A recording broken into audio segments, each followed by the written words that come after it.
Welcome to Mortification of Spin, a casual conversation about things that count, with Carl Trueman and Todd Pruitt, a podcast of the Alliance of Confessing Evangelicals. Let's join this week's conversation.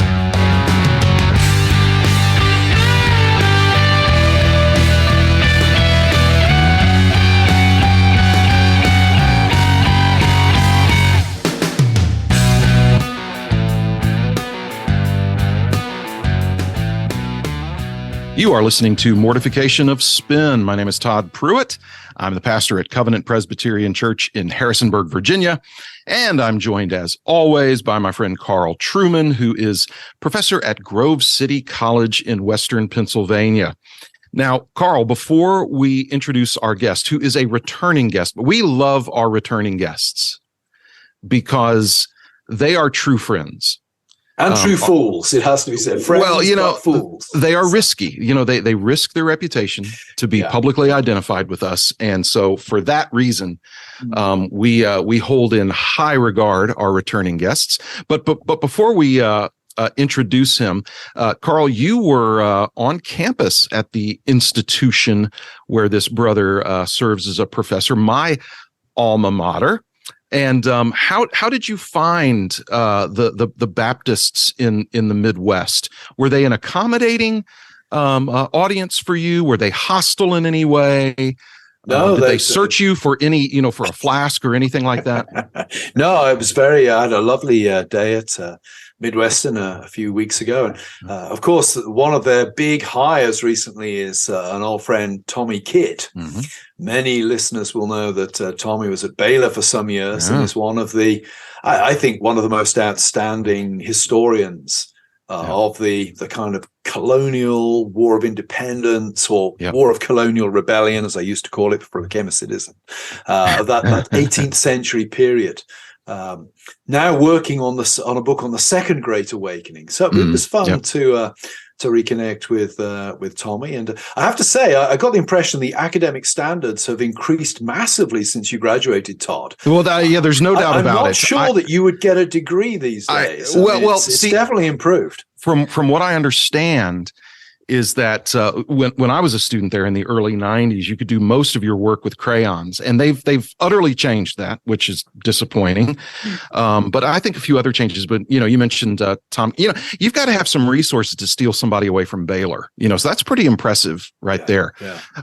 But I will say that as a graduate of Midwestern Baptist Theological Seminary, I'm just enormously, truly, and I say this with great sincerity, I'm enormously gratified and thankful for, there's no other word for it, for the reformation of that seminary and its remarkable growth.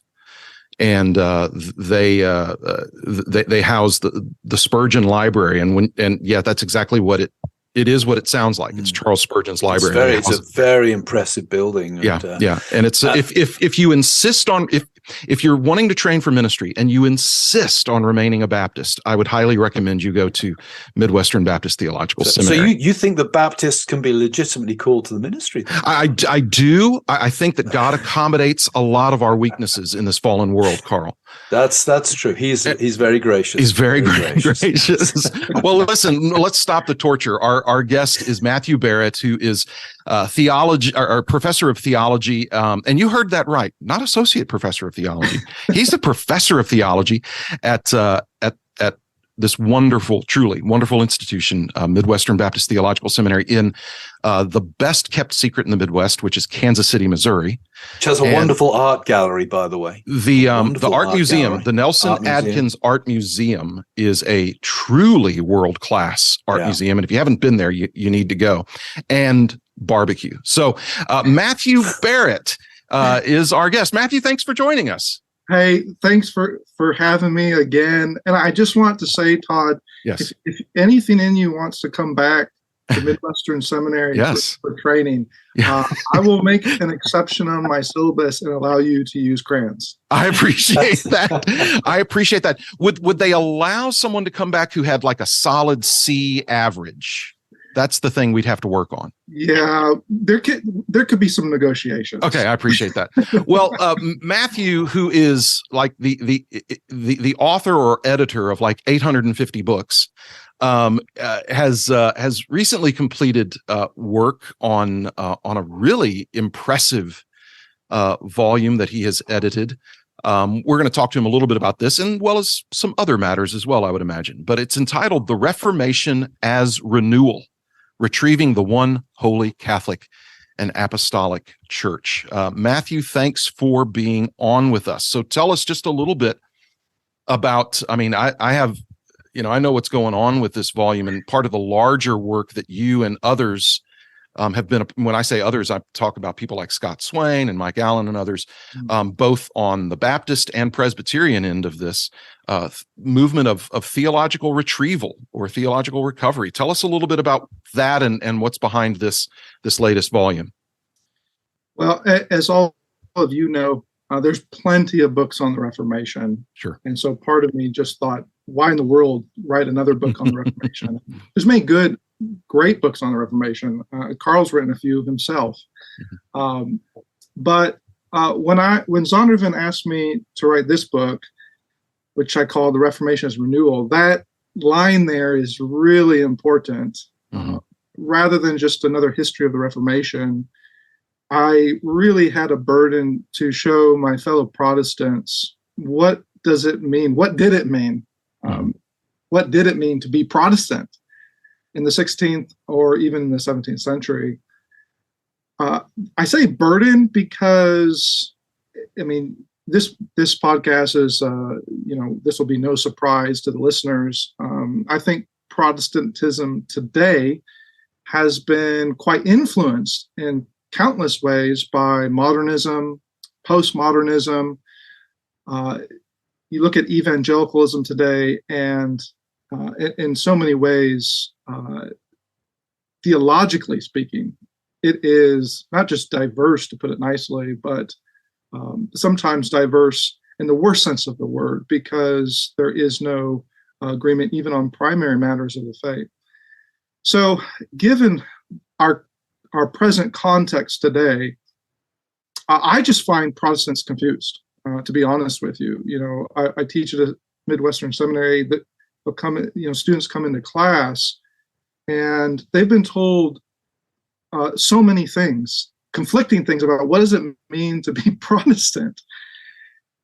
So this book, in one sense, it is a history of the Reformation, but I've called it a fresh intellectual and theological history because I take students back to the 16th century to show that actually, as much as you've heard things like the Reformation is to be blamed for schism, or the Reformation is to be blamed for secularism today, or the Reformation, cut that cord of participation in God and just went the direction of nominalism.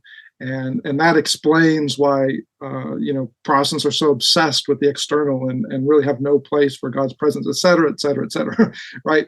These types of accusations, these aren't just of another century. These are accusations that are sometimes leveled at heirs of the Reformation and some of the most popular and even academic works of history. And so students are being told all kinds of things. To make it worse, if that wasn't bad enough, even in our own camp, sometimes the Reformation is celebrated rather than lamented. So praise God for that. But it's celebrated in sometimes the wrong ways, as if, some will lament the Reformation for schism. Others celebrate the Reformation for, schism. As if the Reformation is an abandonment of tradition. It got past those dark ages for a reason, and so for the first time, the Reformation has recovered that which was corrupted, even by perhaps the Church Fathers themselves. In this book, I try to move past so many of those misinformed caricatures and I call them narratives.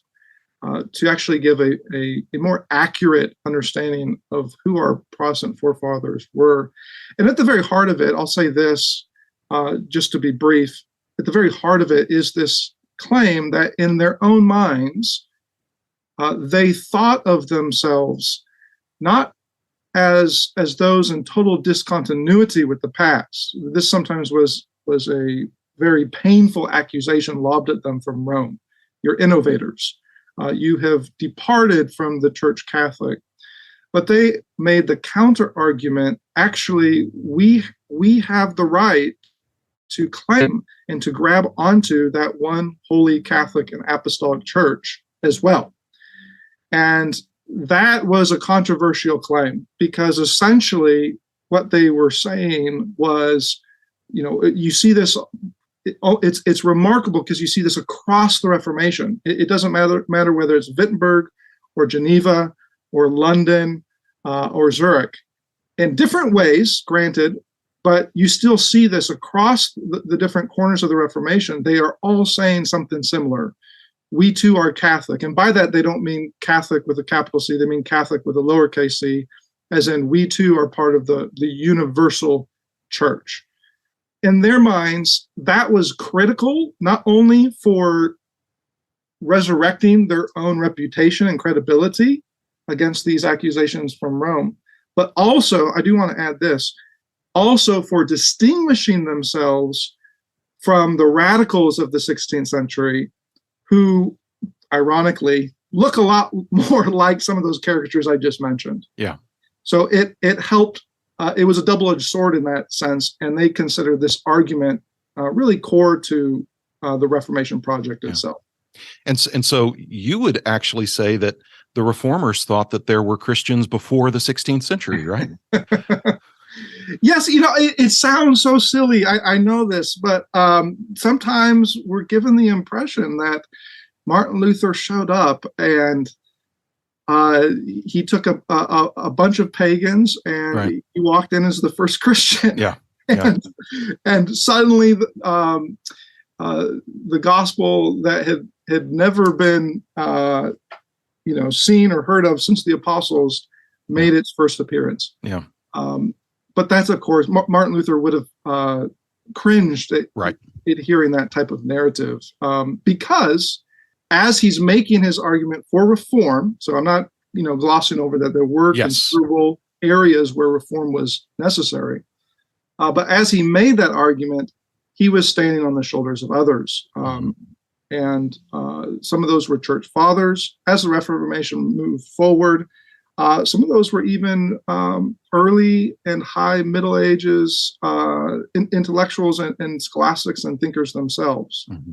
Yeah, I was teaching a class this morning, actually. I do a Christology class at Grove.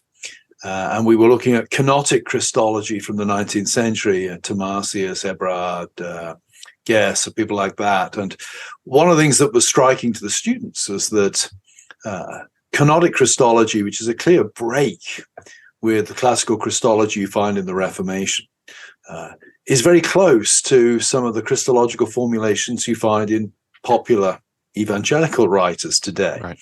And I was trying to make the point that we tend to think of the divide as between supernaturalists and naturalists, between sort of traditional liberals and conservatives. In actual fact, many of the evangelical conservatives around today, or much of our theology, really doesn't stand in continuity with the 16th and 17th centuries. It stands much more in continuity with post-Enlightenment kind of thinking that you find in the 19th century. And one of the important things, I think, in your book, Matthew, is you draw attention to the important dogmatic and structural continuities that exist between the 16th, 17th century theology, which, of course, is when the great confessions that many of us confessional evangelicals or confessional Protestants look to, the Westminster Standards, the three forms of unity, when many of these are formulated, really a lot of the key meaty theology in those documents is drawn without much, if any, modification from the Middle Ages and the patristic era. And so I won't say it's entertaining, because it's more annoying than entertaining, but it is interesting to see a number of people waving the banner of the Reformation today who might even have been burned at the stake for some of the things they're saying, would certainly not have been held in very high regard by the kind of people who took Servetus down, for example, in Geneva. So I think your book's very helpful from that perspective. Do you think your book is going to make any impact on that particular wing of evangelicalism, or is it essentially a lost cause at this point? To be totally honest with you, Carl, if there are some that are on the fence, sure, I hope to nudge them over to the right side of the fence to properly and accurately understand our Reformation heritage. But yeah, I think what you're hinting at is right. There's another sense in which there probably is a lost cause, and I think this is not lost on the Reformers in the 16th century. Very early on, right? I mean, you think of Luther and Karlstadt. Luther says to Karlstadt at one point after this long debate over Karlstadt, he's so frustrated the Reformation is not moving fast enough. He wants images destroyed, and Luther says, well, this is turning into a new type of legalism, et cetera, et cetera. Well, Luther says to him at one point, Karlstadt, you've swallowed the Holy Spirit, feathers and all.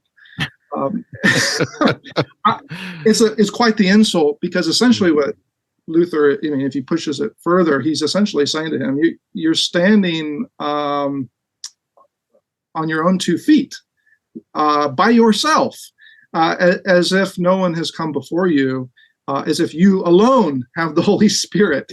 Yeah. And so Luther learns, I think, quite early, as soon as Karlstadt goes in that direction, because it's a radical direction, it radicalizes itself until no one's left. It ends up being a party of one. It's a bit ironic, isn't it? Because at the end of the day, the radicals who radicalize then eventually disagree with each other and have to excommunicate one another. And so at some point, the circle gets smaller and smaller. In that sense, I would say it's a lost cause. And that would apply to some folks today as well. We could put it this way: they radicalize sola scriptura into solo scriptura, as if there are no authorities whatsoever, or as if you mentioned, Carl, even doctrine as a whole, as if we only pay attention to, say, soteriology and ecclesiology, and then we apply a certain hermeneutic to Scripture that then can't make sense of metaphysics that's so important for, say, the doctrine of God or Christology, as you were teaching on today, Carl. I think a lot of this is still quite relevant today. So that I would just say to listeners, you probably will take some wisdom to discern, okay, is this person a lost cause, or is this person, can they be corrected to actually look at the sources themselves and see, oh yeah, whether it's Luther or Calvin or Bullinger or Cranmer or Jewell and so many others, they saw themselves as Catholic with a small c, because they did not think of themselves as innovators. They thought of themselves as biblical but not biblicists. They saw themselves as reformers, but that reform itself hinged upon and depended upon both the church fathers and the medieval scholastics before them. I think you see this even as early as the 1530s. You think of those famous Wittenberg articles. Long story here that I'm sure we can't go into, but there's this fascinating conversation happening between Henry and those under him and Luther and those under him, whether there can be some sort of cooperation or alliance. It fails in the end, of course. But what's so fascinating is that these Lutherans write these articles, and you would think, okay, these articles will clearly set the Lutherans apart from anything in the past. It's quite the opposite. They name those church fathers that they are appealing to in order to establish their Lutheran doctrines. Yeah.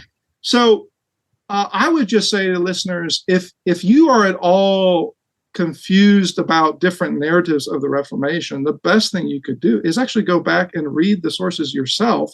I think what you will find is certain radical narratives today, what I call the oppositional narrative, it's quickly dispelled simply by reading the sources for yourself. Yeah, it's very much an Anabaptist kind of narrative in many ways. I mean, we did have these, as you pointed to with Karlstadt, we did have these characters in the Reformation who repudiated tradition as a whole, even as a concept. Yes. And they were disastrous in the end. Theologically, within a generation, there is nothing of orthodoxy left among these groups. It always strikes me as odd. I remember being in a faculty discussion at another place where I worked many years ago, and a colleague raising the question, has anybody ever wrestled with these texts in the Old Testament that talk about God changing his mind? And it's a sort of, well, yes. Of course. People have read the Bible for many centuries, and they're well aware. Philippians 2 didn't appear yesterday. It has been thought about and commented on in the past. I think there's a couple of issues going on there, Carl. One is here at my institution, we love to say we're for the church. And I always tell students, you realize that doesn't mean merely your particular church right now in the 21st century. If you really want to be for the church, then you need to be reading the Bible with the church. And by doing that, you're actually just mimicking what the reformers were doing before us. So that's the first problem is I think sometimes we think we're just being biblical, but actually we sound more like Enlightenment individuals, as if we read the Bible by ourselves. Right. The reformers, that would have been so strange to them. They are reading the Bible with the Church Catholic, the Church Universal, so that as they are appealing the Bible as their final court of appeal because it alone is inspired by God. But Heiko Oberman makes this great point where he says they are then secondarily looking to tradition as something that's instrumental so that they have this living, active conversation with the tradition to understand the text in the right and proper way so that they don't, go off the rails. Yeah. So that's one issue. The other issue that I bring this out in my book, though it's not the main purpose, is I think sometimes today we have so focused on the doctrines of controversy in soteriology, for example, that we forget the reformers assumed an entire theology that they were glad to inherit with no modifications or revisions or reform whatsoever. And those doctrines are legion. So that's to your point, Carl, because when we end up in these odd conversations today where whether it's Christology or the doctrine of God, and we are putting on this narrative as if, we are being reformational, but then we end up with unorthodox doctrines. The reformers would have saw that as not just a problem in doctrine, but a problem in the method itself, as quite short-sighted in the end. So all that to say, Richard Muller has made this point really well when he says, other than those key polemical doctrines like justification or purgatory or papal authority, the reformers on the whole more or less did not change the orthodoxy that they inherited. And I would just add to this, if they would have done so, then they would have proved Rome correct to say when Rome looked at them and said, you are innovators, you are heretical. So they knew better than that. And this, I think, becomes apparent second generation, certainly third generation, definitely 17th century, as you said, Carl. The children of the Reformation then are put in a position where they say we need to codify the Protestant faith, confessions and catechisms, even whole treatments of theology. Well, as they do that, they find themselves drawing more broadly even on the tradition before them, right, in order to write not just on justification, but even on the Trinity or the attributes of God. As a pastor, and I've very helped, and we've talked about this before, about the rich material there is in preaching from, the classical doctrine of God. There's just tremendous.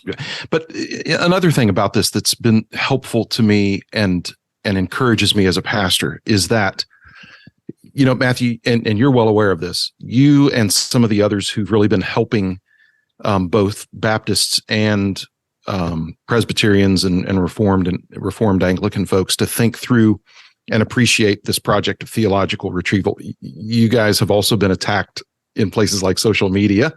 I've seen your name thrown out there, and I know you have no idea the source of it.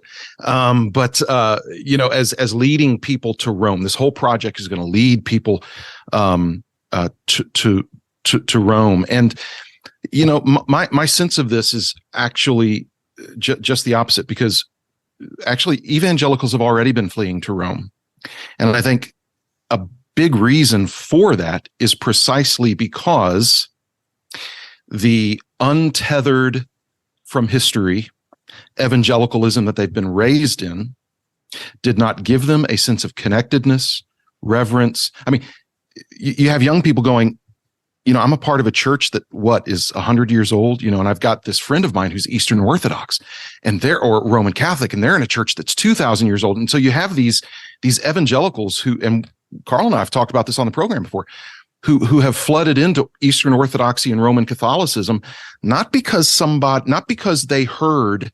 classical theism, those undomesticated doctrines of God's preached, but because they didn't. Yeah. Not because they had good instruction that showed them that we are proper inheritors of the first 5 centuries, but because they never even heard anything from the first 5 centuries mentioned. Todd, what you're saying right now is just gold. Yeah. Because and I'm not saying this as merely a theoretical point. My experience has been the same as yours. Right. As I have encountered, especially young people, if they are thinking of leaving, mm-hmm. it's not because we talked about divine simplicity. Right, exactly. It's not because we quoted Augustine or a Thomas Aquinas or an Anselm. That's not it. They are experiencing church, mm-hmm. And by church I mean 21st century evangelical church life, and the lack thereof. Right. And then on the theological side, they are not sensing any roots theologically.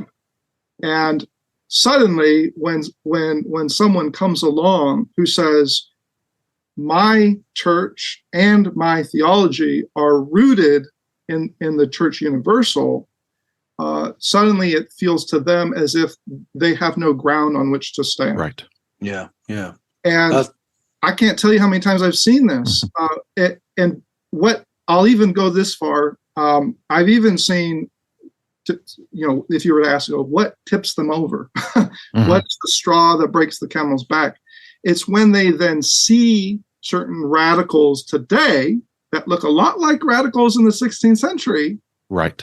That then verify their worst nightmares, their worst fears that, maybe Protestantism actually doesn't have roots. Maybe it's not inherently connected in spirit to the church universal. And then they see those terrible caricatures. And I don't necessarily blame them for feeling a bit nauseated. Yeah, absolutely. And then they just give up at that point. Yeah. And so what I always say to them is, don't pay attention to the caricatures. Those are sloppy misrepresentations of Protestantism. They are radicalizations of otherwise good principles. Yeah.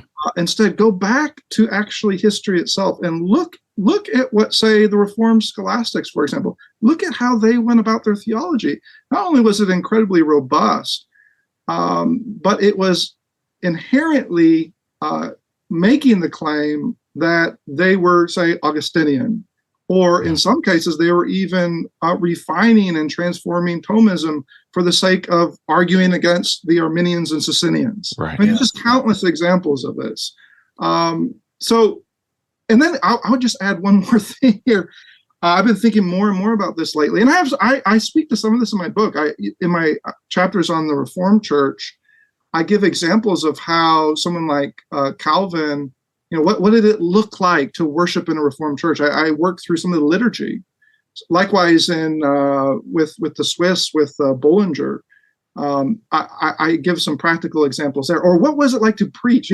I give some examples. And the reason I do this is because I also find that Protestants today who are starting to feel tired of having of just a lack of Catholicity, mm-hmm. I often find that it's just as much experiential. So that when they come to church and what they experience is so atheological, right, and it's so cut from the past, all of a sudden they don't know it at first, but they start to get hungry, and eventually they're starving for something objective, something true that's not based on merely my subjective experience, but actually on the objective Word of God and how Christians have linked arm across the centuries to confess that faith. It's good. I think that's a great point to end on, actually, Matthew. I think it's a very practical point, and I would say, as far as this book goes, it's a very practical book on from that perspective. If you're wanting to understand the historic riches of Protestantism, you want to understand the historic continuity of Protestantism with that which has gone before, if you want to understand how God has always had his church, then this is an excellent book for you. And if you visit our website, mortificationofspin.org, you can actually enter for a chance to win a copy of the book. It's entitled The Reformations Renewal, Retrieving the One Holy Catholic and Apostolic Church.